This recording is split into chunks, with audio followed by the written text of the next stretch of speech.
that is a presentation called My Life as a Shepherd by David Kennard.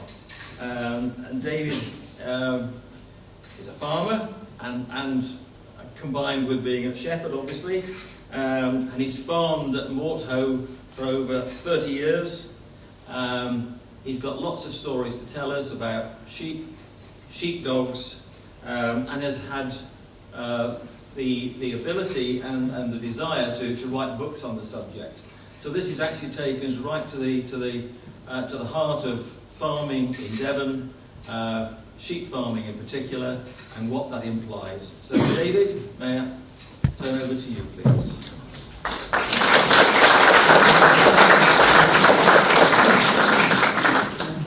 Microphone, can you hear? Yes. Very good. Well, that's somewhere I have some notes as well.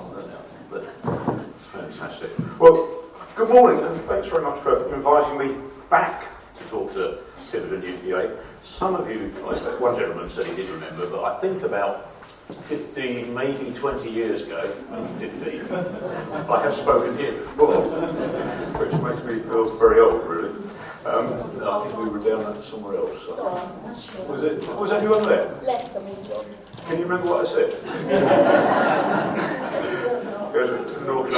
So, anyway, it's lovely to come back. Back then, we, as Mike mentioned, we did wrote a couple of books, and did a children's TV series called Miss Sheepdog Tales. That was all very current back then, but it's quite a long time ago now. So I thought it was much more appropriate to talk about actually changes in farming, and talk a little bit about mist and sheepdog tales and that sort of thing in the middle, and just tell you about where we are now. So we've been at Borough for 33 years, up on the northern coast. I imagine a lot of you know Woolacombe and Woolacombe and back towards Lee, and that direction east of Woolacombe. Beautiful stretch of coastline. We farm or graze a lot of that for National Trust. And then back home, Borough is just a mile or so inland. So we're okay.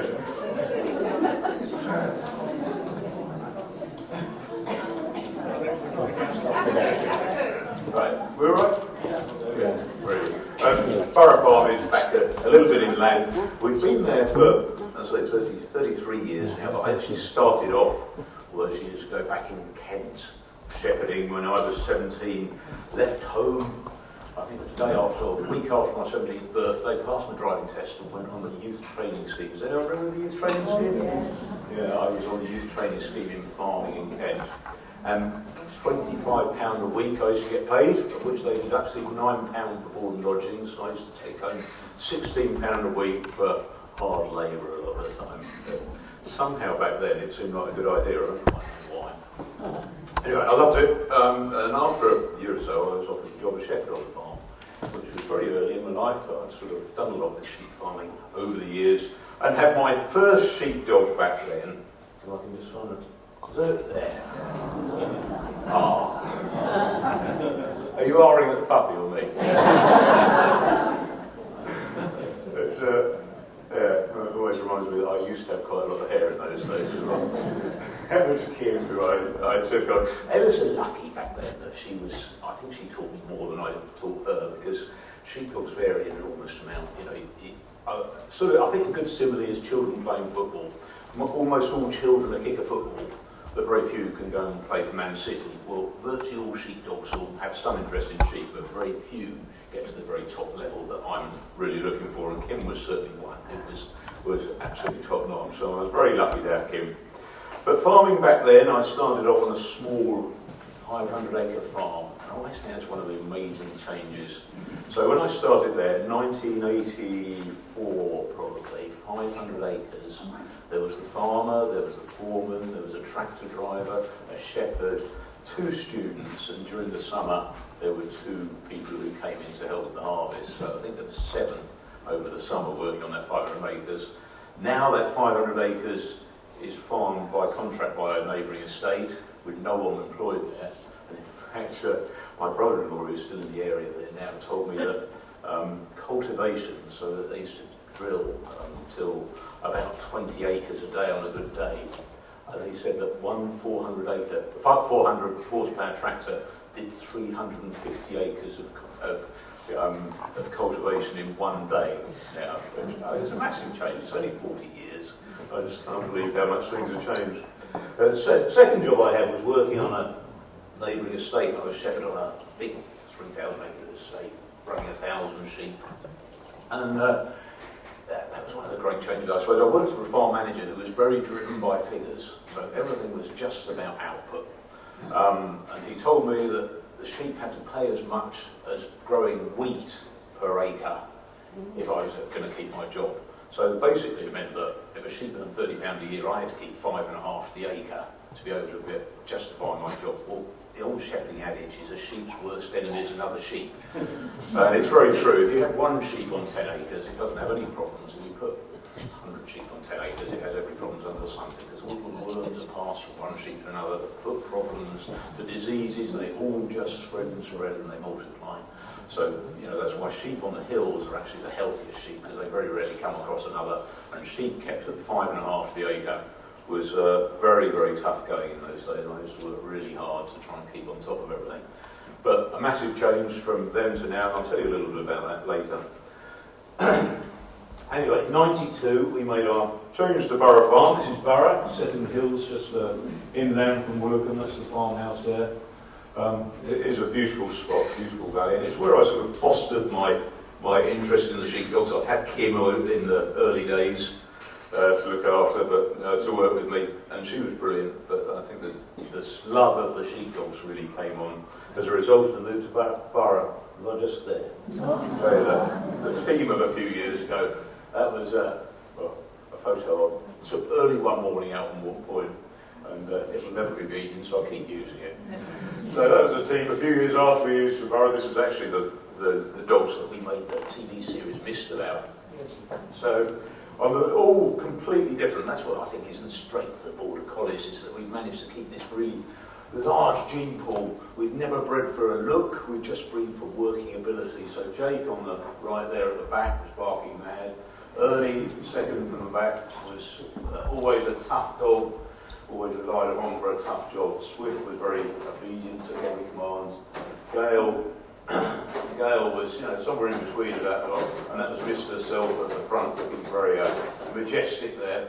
And on the left at the back, left line down was Fern, and Fern was always the one who, I don't know, I'm not quite sure, I'm a bit rusty on the talks now, and I can't quite remember what side I've got this order I've got the sides in. So, but Fern, I have got a slide here that just sums up Fern in a way that words never can. Let me see if it's next or whether I've gone some. There you are, there you are, that's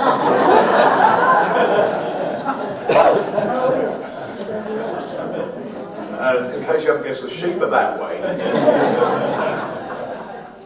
They just summed Fern up down to the sea. Everything you wanted to do. She had so much ability, that dog, it was untrue. I could do anything with her, but she just decided sometimes she wouldn't do it. And if you tried to set her up to look at sheep that way, she'd turn around and look that way. And in the summer months, I do try and get to a few sheepdog trials. I did several this year, and Fern was always one of these great hopes that was going to be fantastic. But the trouble is, you could take her to the post to going out to compete in the trial, walk out with her, and you had to set her up just right, because if she was a foot behind me, she'd refuse to move. If she was a foot in front, she'd go. Now, what that was about, I never know, but you could set her up, stand her up, and she might go off absolutely perfectly round the sheep to the far end of the field, or she might just choose this opportunity to lie down on her back, wag her tail.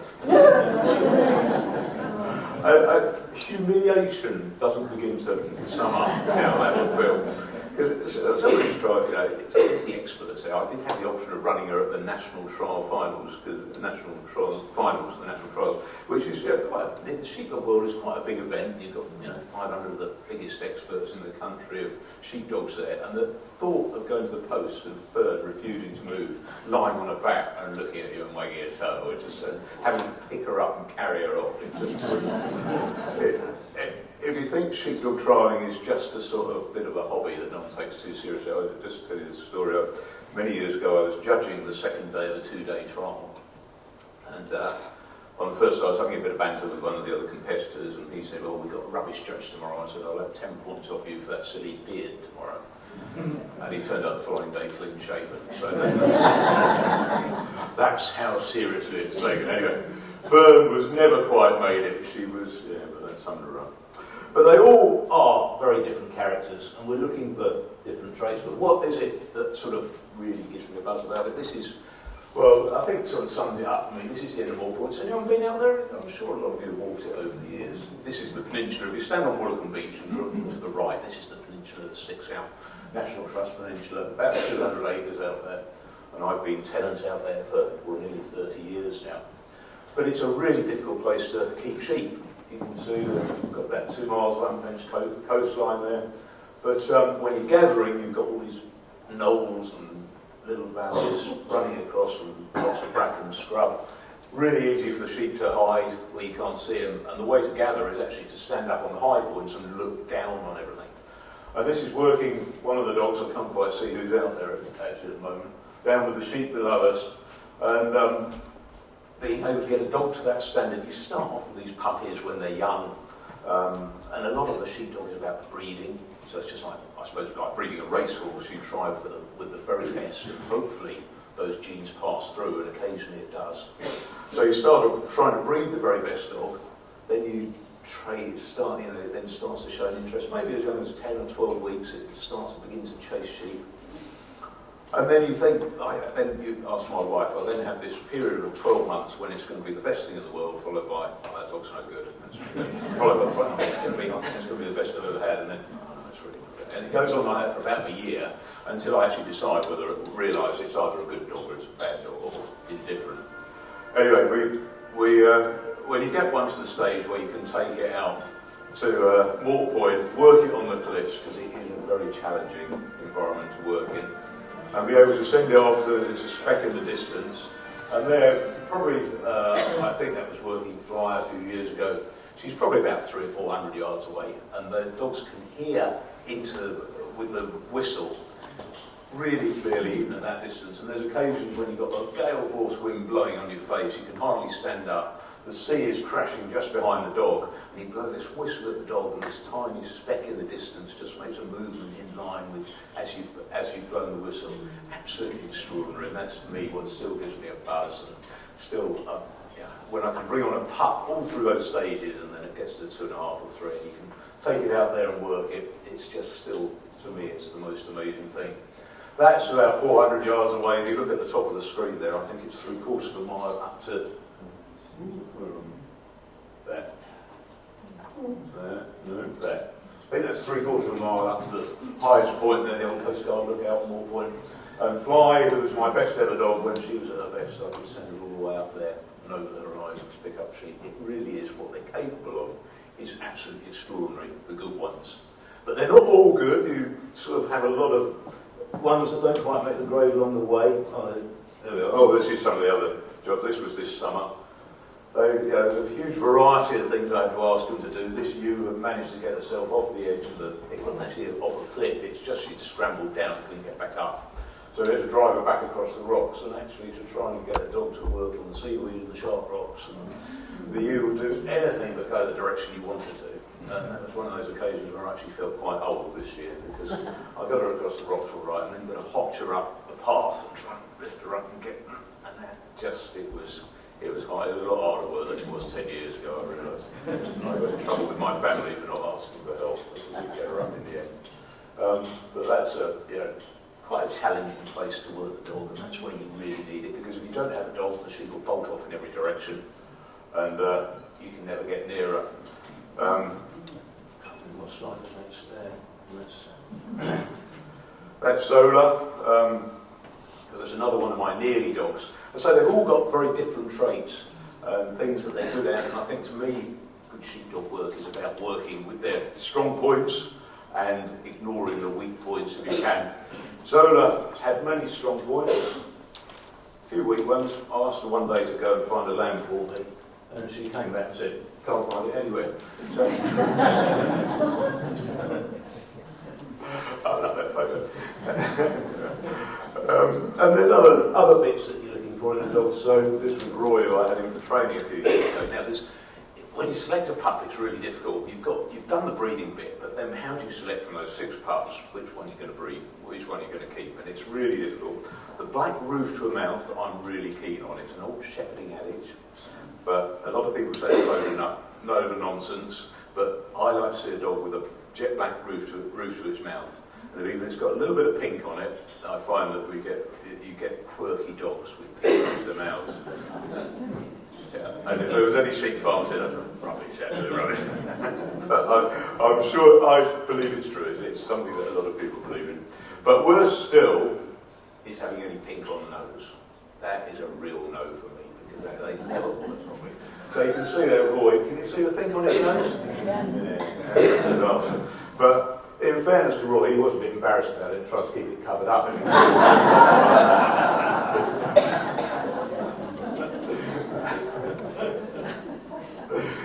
Roy was a disaster. He was more less like a sheepdog and more like a heat-seeking missile, I would describe it. But it was a long couple of months I trained him before. Anyway, can't remember what's next. There we are. This is Fly, who, as I say, was my best ever dog. How do you describe what your best ever dog does?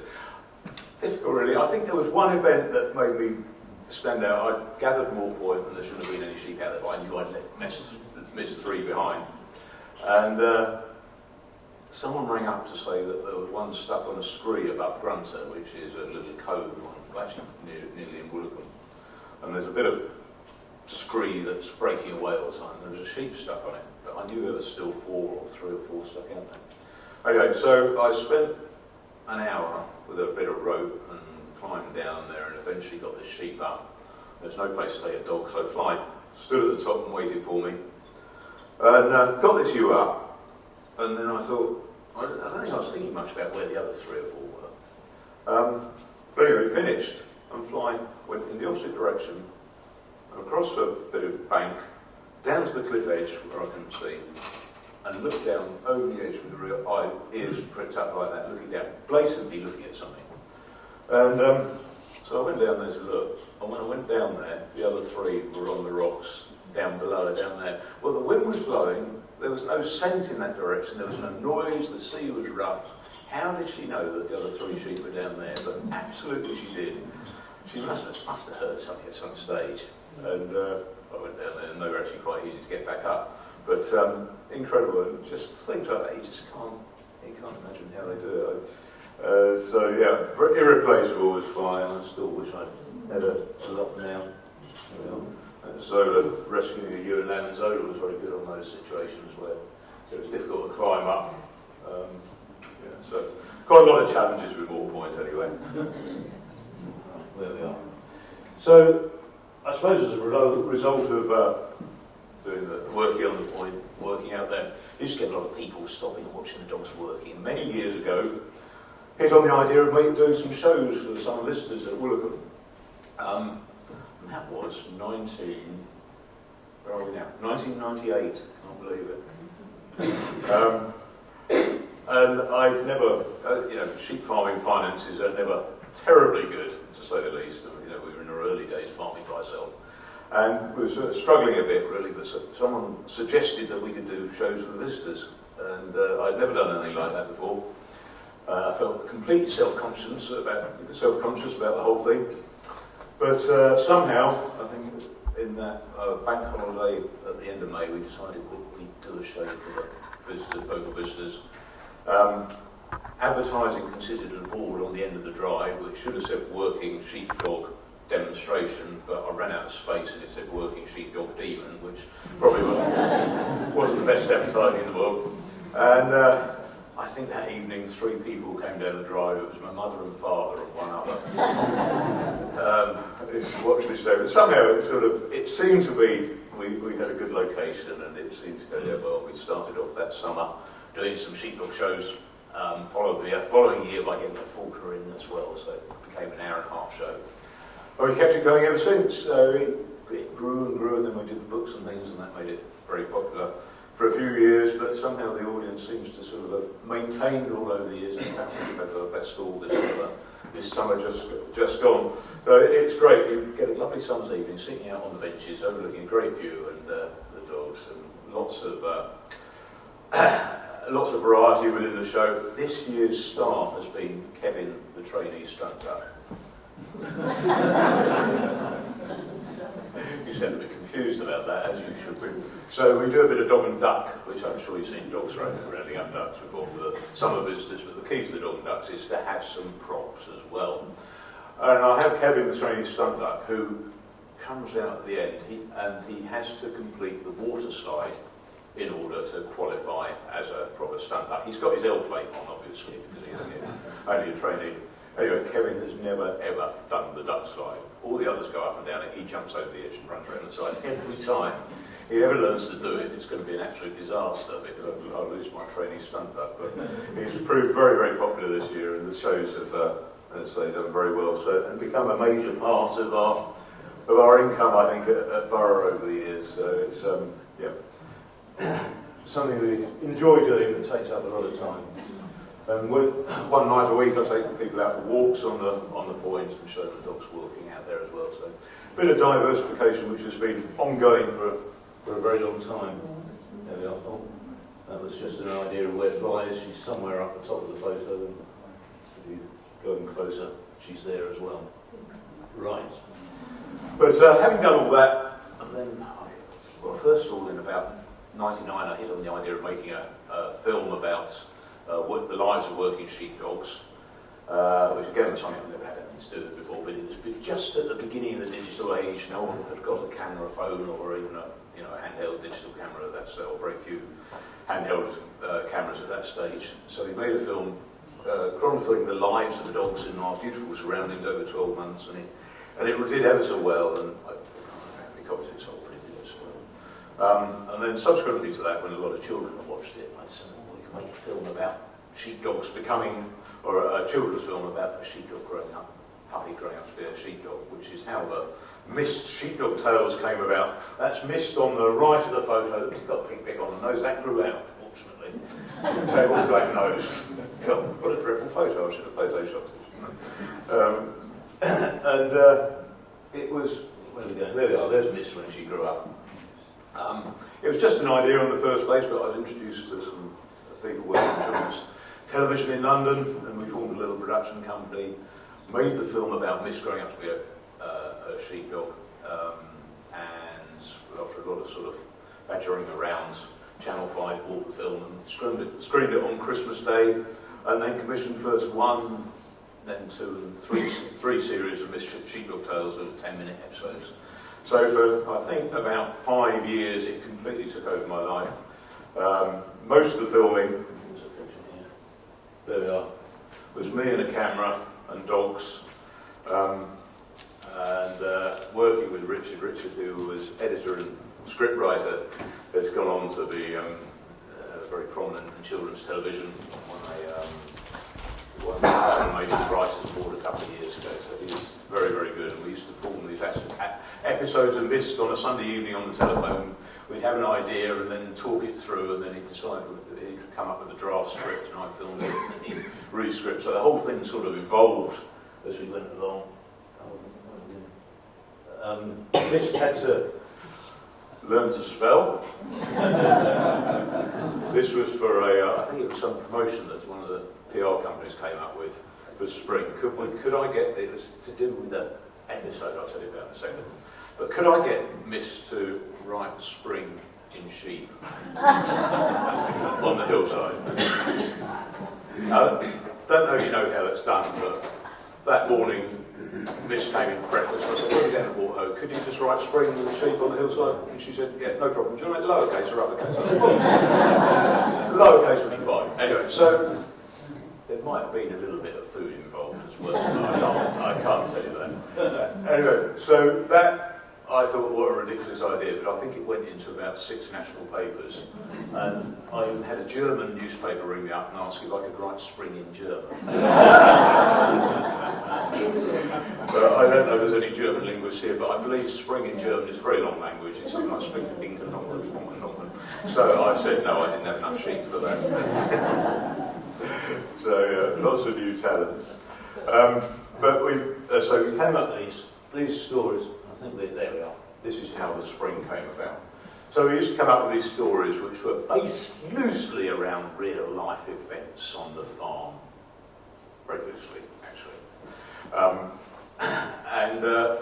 I think probably everyone's favourite story was the Miss Long Night.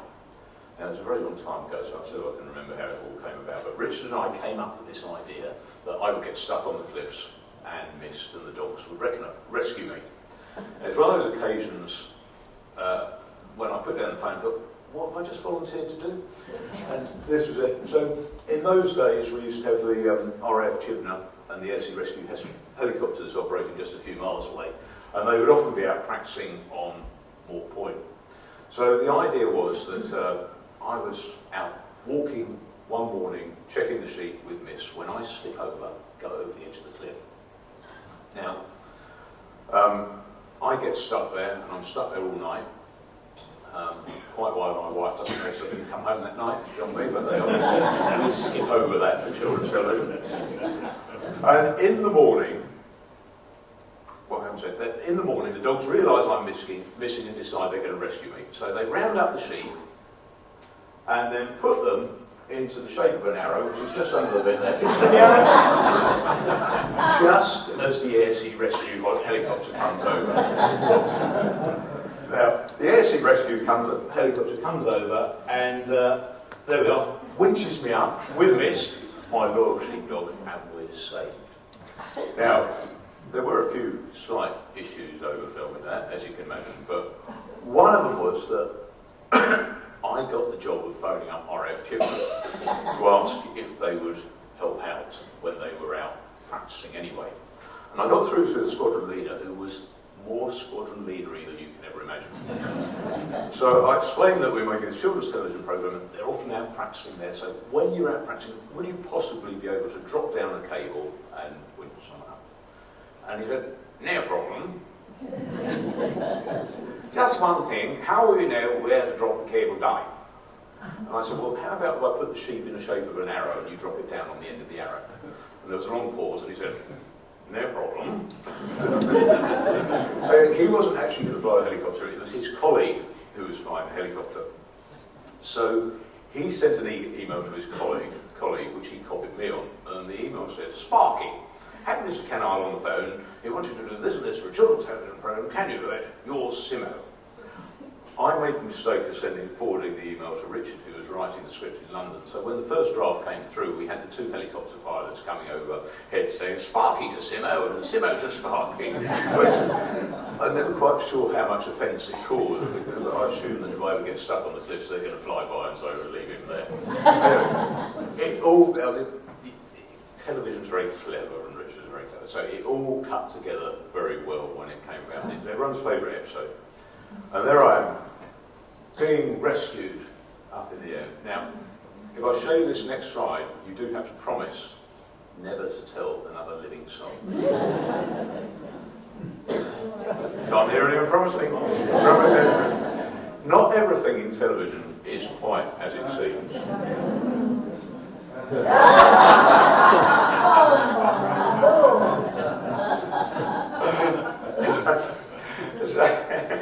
We were very low budget, I have to say. My neighbour came over with his telescopic handler and I didn't tell him what was going on. He's still confused about the whole thing.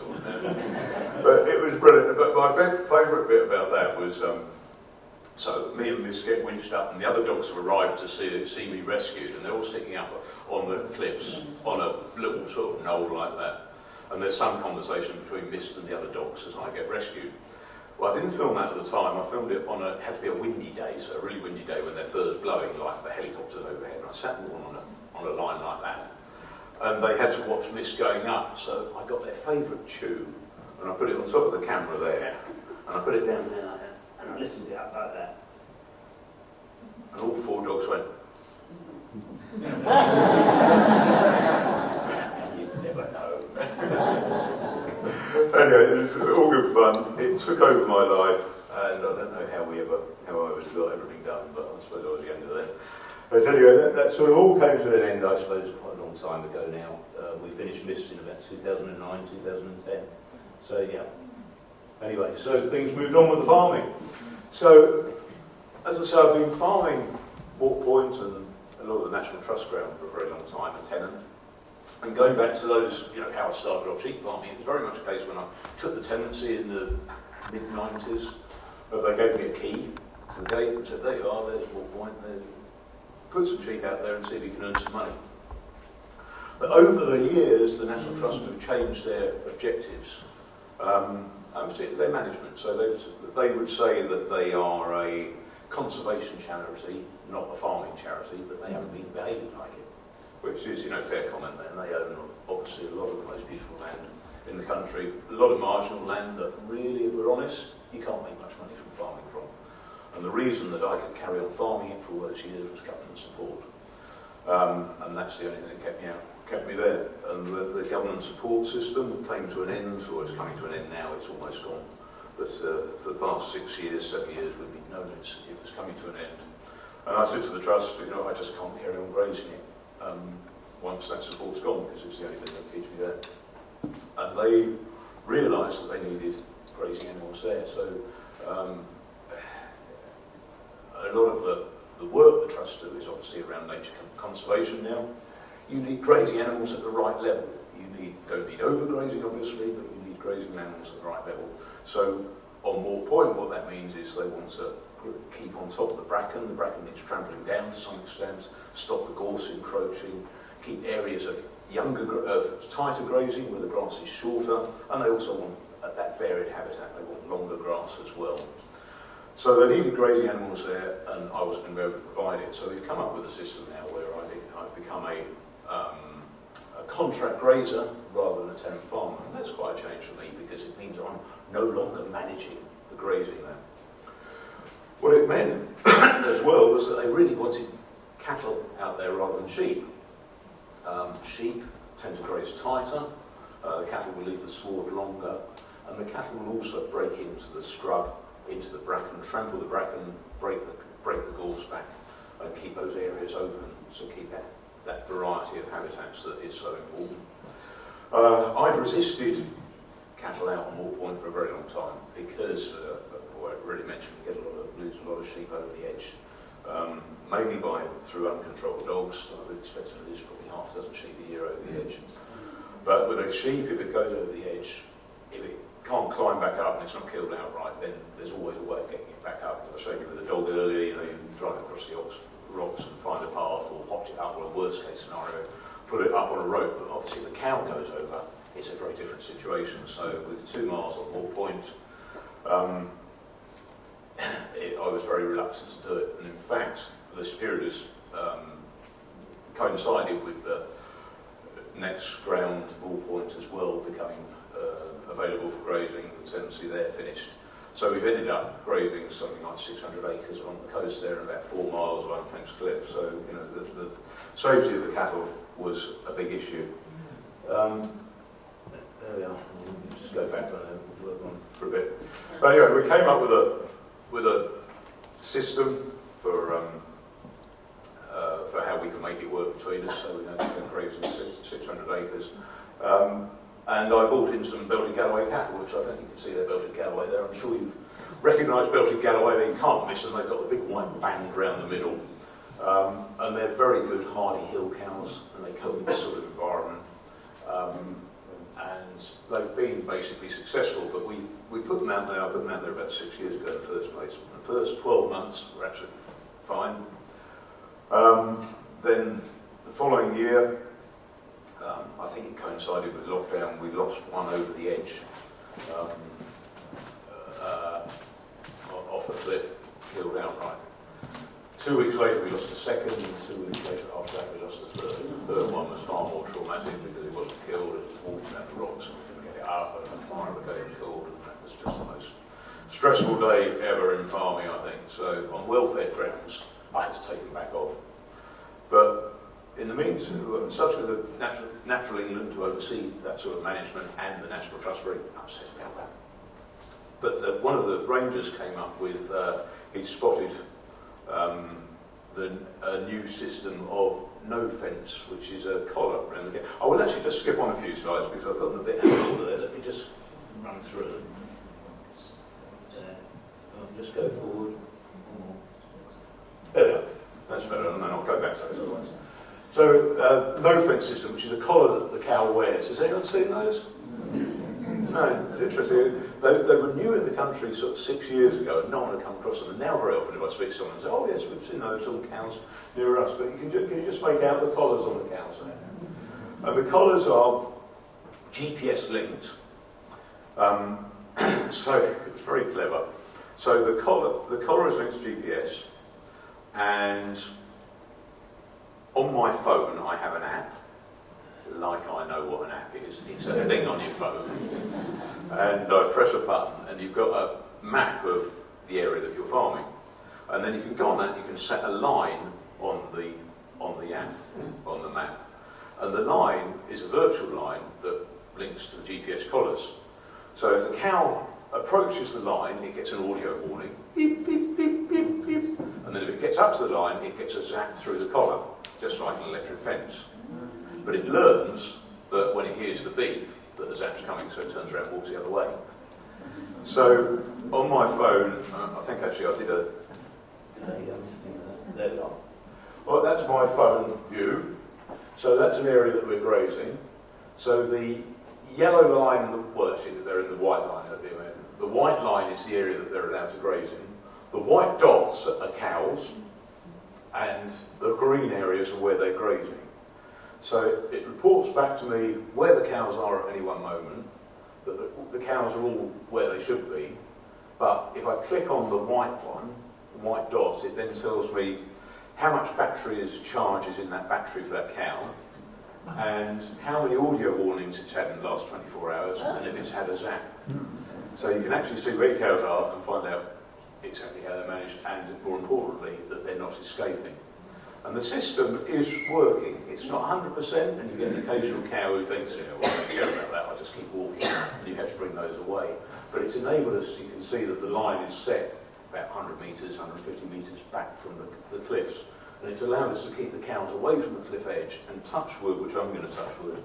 Since we've had that going about 4 or 5 years now, we haven't had any problems with them going over the edge. It really is extraordinary. And it also means that you can manage them really easy as to which areas they're grazing. So the effective grazing management that the environmentalists and the National Trust are looking for is, I'm told this is replicating the ancient migrating herds in North America, where the cattle graze a big area, they graze it down, and then move on. And when they graze it down, the insect life comes and feeds on the dung. The small birds feed on the insects, and you get that whole biodiversity forming behind the migrating cows. So what we're trying to do is to move them from one area to another, to another. You graze an area down tight, and then you move on, and then everything grows up behind it. I did actually go to a very interesting talk with the National Trust last year from Sally Ann Spence, who's the country's leading expert on dung beetles. And the talk was 4 hours on dung beetles, which is quite a long time, I think. But she says that one of the biggest dangers to dung beetles, and by implication insect life, is the loss of grazing animals. So we hear a lot about rewilding, getting rid of grazing animals.